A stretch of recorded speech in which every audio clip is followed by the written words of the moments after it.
15 years ago, I ended my marriage upon uncovering my husband's affair with a childhood friend, who had even borne his child. The distress caused by the affair led me to the brink of quitting my job. It was during this challenging time that my current husband came to my rescue. And we built a happy, peaceful home. However, my tranquility was short-lived. Recently, I encountered my ex-husband for the first time in 15 years. You must still be single, right? Who'd marry a barren woman like you? You still can't say anything nice, can you? My ex-husband's words cut sharply, accompanied by a smug smile as he looked down at me. He boasted about his child. I replied, "Oh, really? What a cute child. Speaking of which, let me introduce you to my children as well." My introduction of my son left my ex-husband stunned and trembling. I'm Florence, 38 years old. I'm living with my 13-year-old son, Max, my 11-year-old daughter, Ava, and my husband David, who is the same age as me. Max, in his first year of middle school, is right in the thick of his rebellious phase. Lately, he's been quite cheeky and a handful, but when he really doesn't listen, my husband David steps in and sets him straight. Ava, on the other hand, is all about makeup and fashion. As the youngest and a girl, she's quite adept at getting her way. Max, who adores his younger sister Ava, quickly panics when she playfully threatens, "If you're not nice to Mom, I'll start disliking you, big brother." He hurriedly apologizes, sorry. Look, I'll be nice to Mom, okay? He's a straightforward and easily understood charmer, always the one to liven up any situation.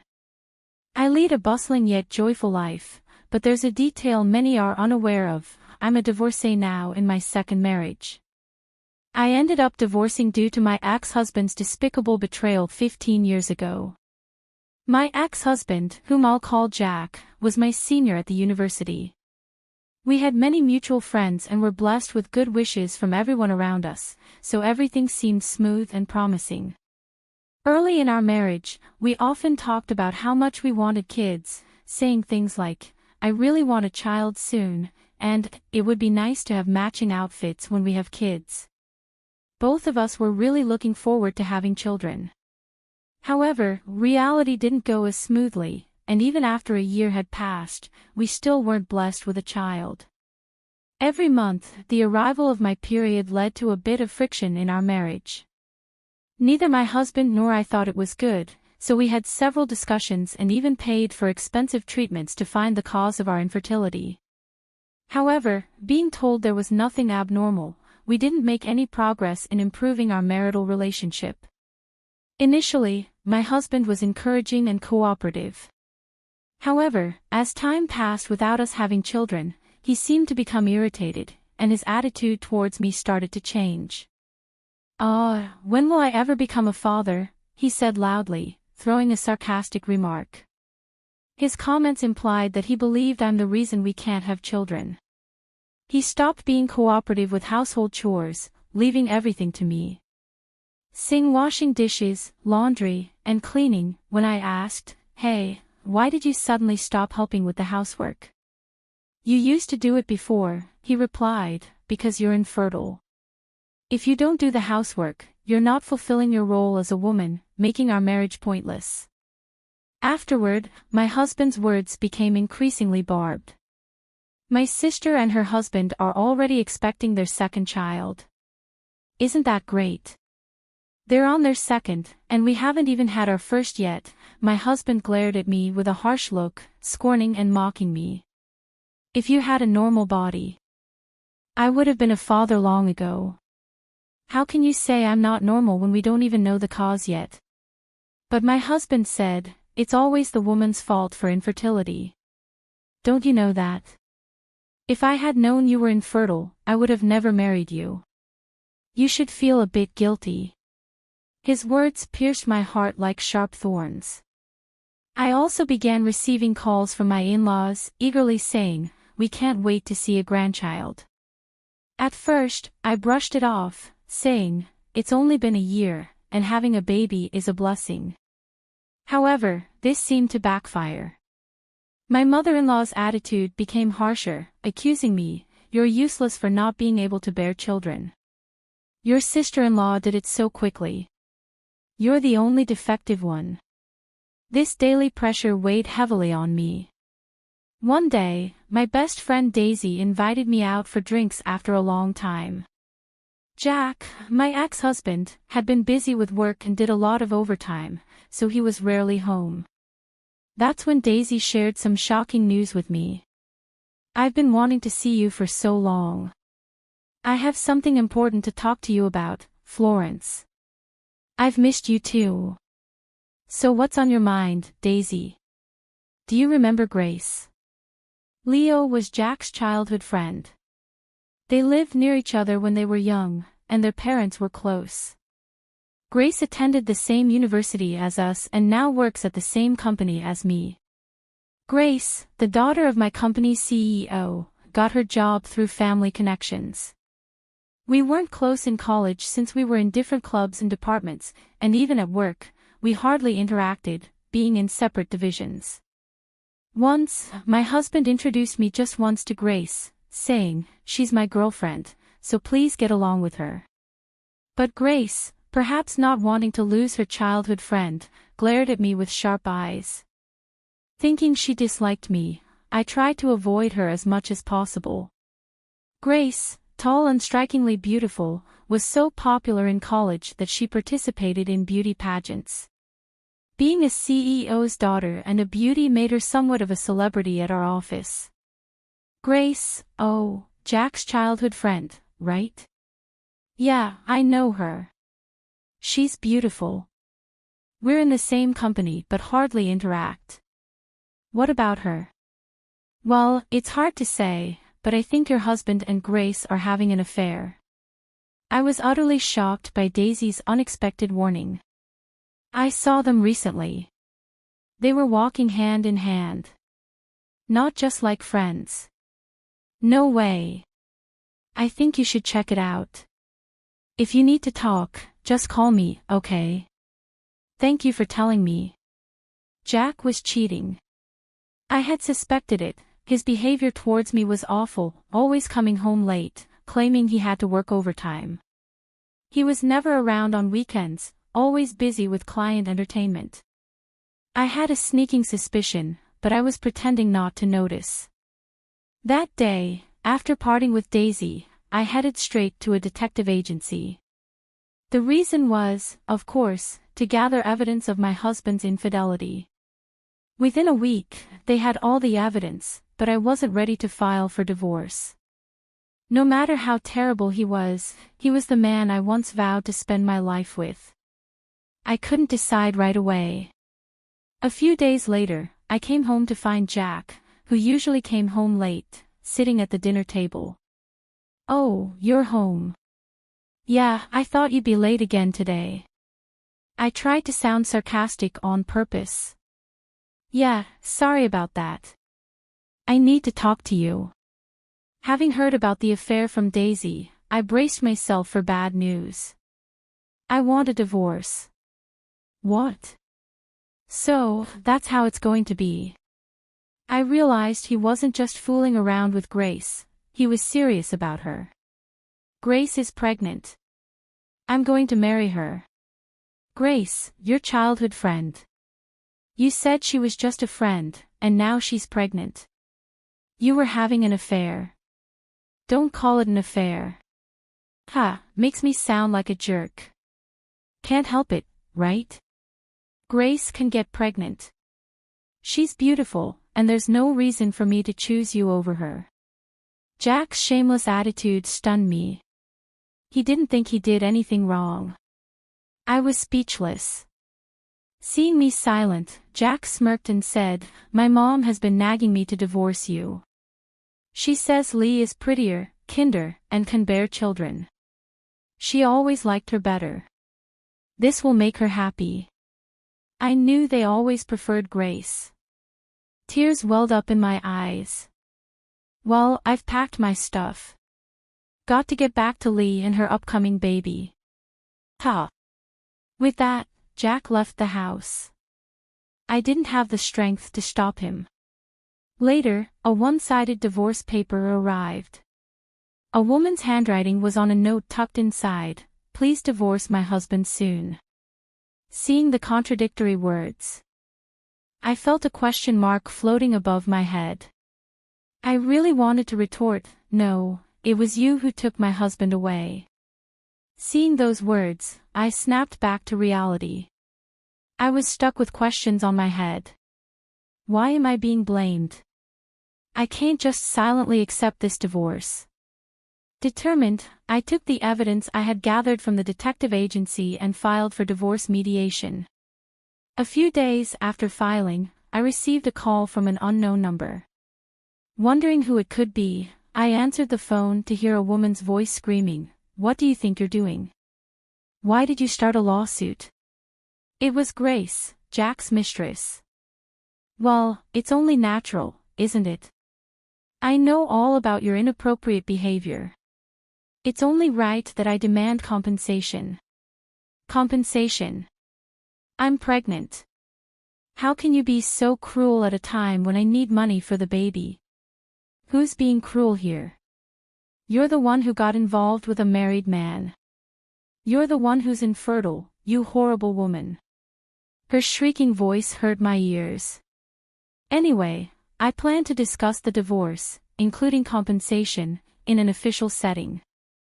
"Let's talk about it then," I said, and hung up the phone. During the mediation, given the ample evidence, Jack and Lee's relationship was recognized as infidelity. Jack tried to blame my infertility, but the court dismissed his claim as unreasonable since there was no conclusive evidence of my infertility. Within just a year of marriage, I received a lump sum payment of $20,000 as alimony from Jack and $110,000 from Grace.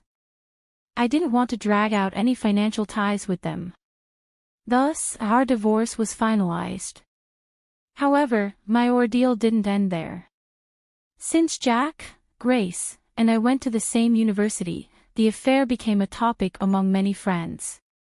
According to a close friend, the rumor was that I had hidden my infertility and married Jack. Some even sympathized with Jack and Grace. That's terrible. Since Lee and I worked in the same company, rumors spread at work too. Everyone sided with the beautiful and influential company president's daughter, Grace, who made herself look like a victim, her eyes brimming with tears. "Florence is such a horrible person, demanding alimony when I'm about to have a baby. She even hid her infertility," she sobbed, seeking sympathy. At first, I tried to ignore it, but since Grace was the president's daughter, my bosses scolded me, saying, "Don't treat Grace badly." No matter how hard I worked, I was continually removed from major projects. Eventually, I was pushed to the point of resigning. While looking for a new job, I was headhunted by another company. "We need someone as diligent and capable as you," they said. In this new place, I thrived beyond my expectations. My boss really took the time to see me as an individual. Unlike my previous company, there was absolutely no culture of favoritism towards the boss's daughter or nepotism. I found myself drawn to such a wonderful boss, and that person turned out to be my current husband, David. David supported me when I was at my lowest after the cruel breakup with Jack. After several dinners together, we gradually began to talk about not just work but also personal matters, and this naturally developed into a romantic relationship. Our relationship was going well, and thankfully, David proposed to me. However, still haunted by my past, I confessed my fear of infertility to him. Then David looked at me with sincere eyes and said, "Of course, I'd be happy if we have children in the future. But the most important thing is that I love you. Florence, you mean everything to me. So even if we can't have children, I'll always be by your side." Saying this, he gently hugged me. I was truly happy. I came to the realization that I wanted to spend my lifetime with this man and decided to marry David. Shortly after marrying David, we welcomed our first child, a son named Max. Not long after, our second child, a daughter named Ava, was born. Maybe the inability to conceive with Jack was a matter of timing or compatibility. Parenting is challenging, but we are living happily every day. One day, I was attending a friend's wedding. As the wedding reached its midpoint, with guests mingling and making their rounds of greetings, I stood up from my seat to head to the restroom. That's when, for the first time in 15 years, I spotted my ex-husband. The man who had left me, yikes. Why is he here? My mind went blank for a moment, but then I remembered today's bride and groom were our university friends. It couldn't be helped that my ex-husband was there. I tried to ignore him and walked by without being noticed, but he loudly called out, "Hey!" He noticed me after all. Like what? What do you mean? What? You're here too. Haven't seen you in a while. You've gained weight, hahaha. Jack, possibly drunk, was talking loudly and spitting while talking to me. You haven't changed a bit, still as sarcastic as ever, I added in my mind. Then, my ex-husband called his family over. There were Grace and her son. Grace, seeing me, laughed and said, "Oh my, long time no see. Have you put on weight? Stress eating maybe, hahaha. We've been through a lot, hahaha. You're still infertile, right? No one would want you now, hahaha." I was so appalled by their rude behavior that I was at a loss for words. Suddenly, I noticed their son looking down, blushing with embarrassment. He had very handsome features. I forgot to introduce him. This is my son. He looks cute like Grace, right? Grace proudly boasted about her son. He's handsome, smart, a real genius.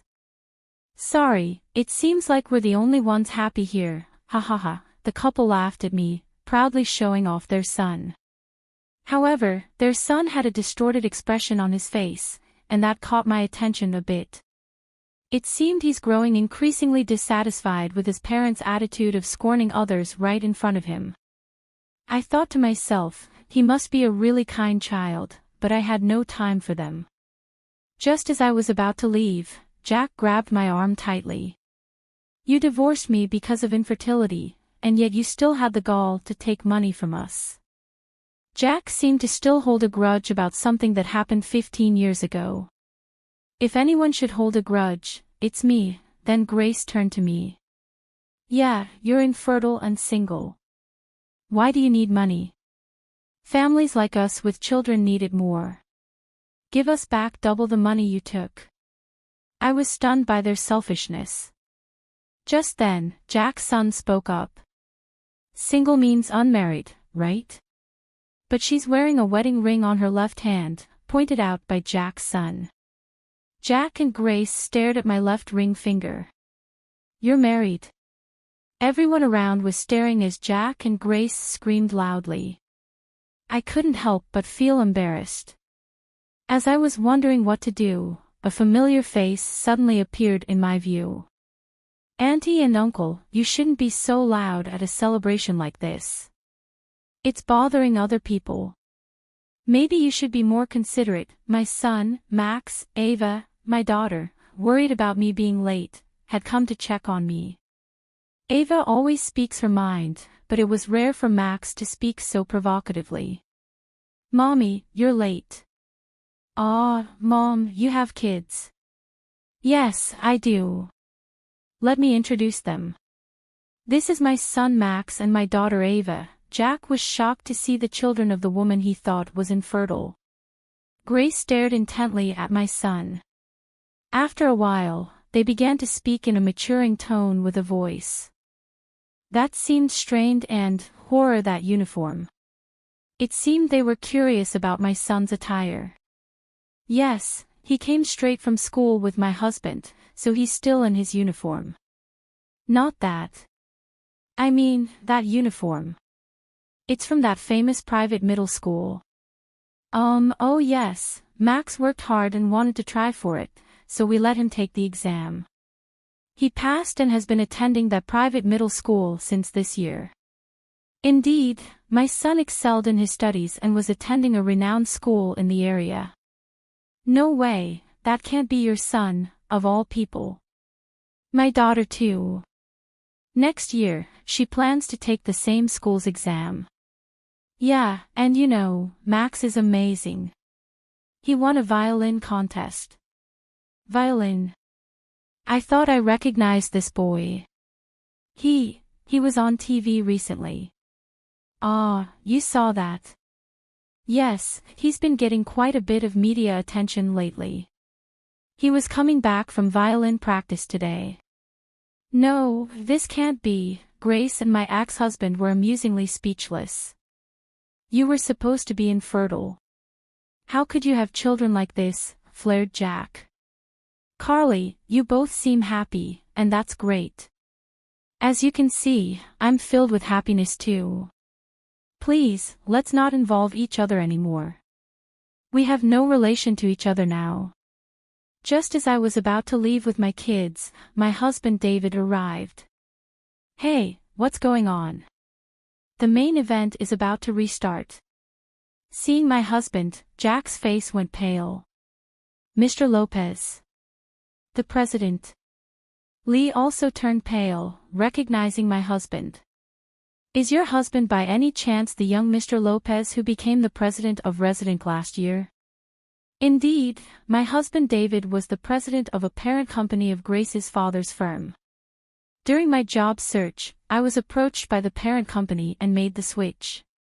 At the new job, I met my future husband David, who was already popular and skilled.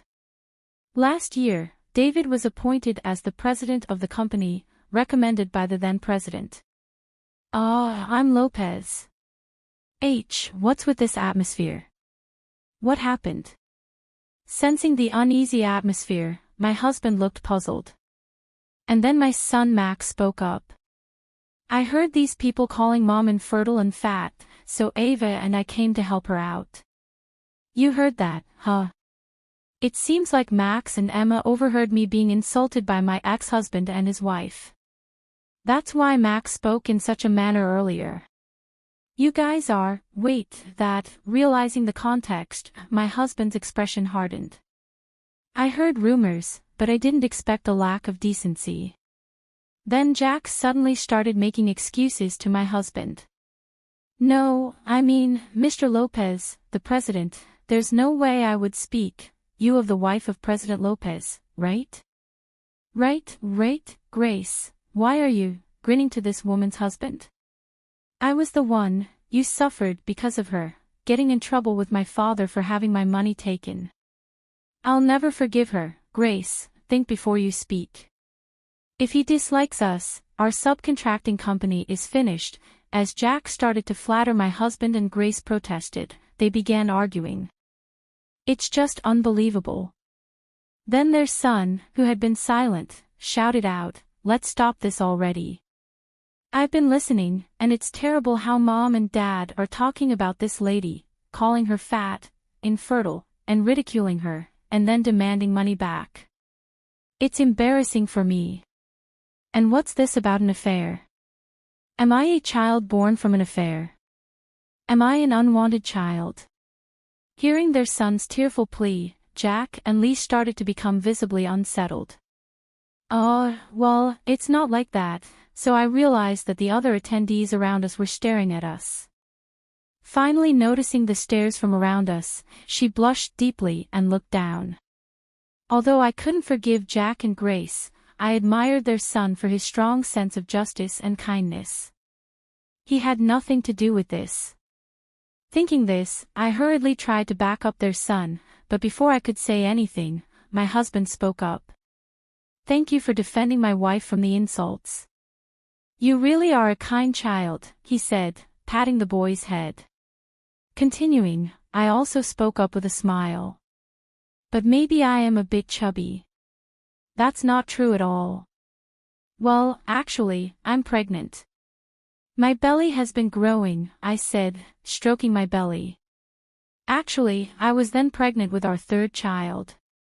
I was on maternity leave. To the child with tear-filled eyes, I said, your mom also nurtured you in her belly with great care. You're not an unwanted child. Your mom and dad love you and are proud of you, right? Saying this, I looked at Jack and Grace. The boy also asked them, really? They quickly nodded and said, yes, yes, you're our pride. Yeah, you're very important to us. The boy immediately brightened up with a smile. Seeing him smile, I felt relieved. Let's get back to our seats for now. It's a day of celebration. Saying that, each family returned to their own seats, and so the chaotic scene came to an end. The wedding concluded successfully, and as we headed to the station, Grace and Jack approached with their son, holding hands. Max and Ava were protective of me, but my husband chuckled and calmed them down. Sorry about that. We're truly sorry. It's late, but we regret everything, including today. And thank you for earlier, they said. It was the first apology I had received from them in 15 years. Perhaps having a child had changed them a bit. I just laughed and said, really? After all this time? Well then, with just that one phrase, I turned my back on them and began to walk away. Max offered to carry my bags and took the one with the maternity mark on it. Ava cheerfully said, here you go, and draped a coat over my shoulders.